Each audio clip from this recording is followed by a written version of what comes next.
Adrian, so we went through all of this, and we finally settled, is this correct, on a second-round pick of a kid who's probably right now a high school junior. 2020 second-round pick that Boston controls from I believe it's 2015 trade with the Miami Heat.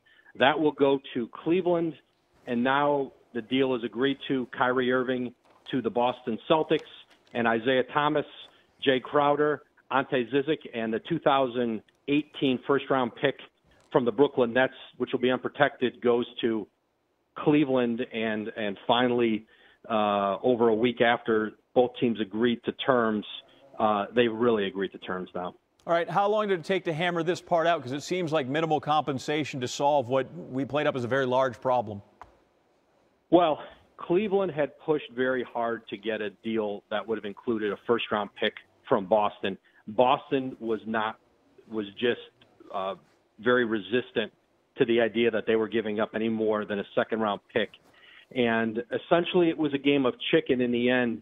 Neither team could really afford for this deal to blow up. The consequences for both organizations would have been tremendous.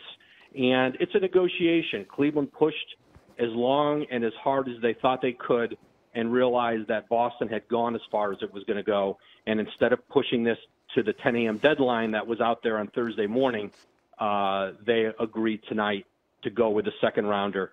And that ends up being the additional compensation that Cleveland gets because it felt that Boston hadn't been fully forthcoming on the injury to Isaiah Thomas's hip, that he was going to be out longer than they originally suspected, and they wanted to be compensated for that.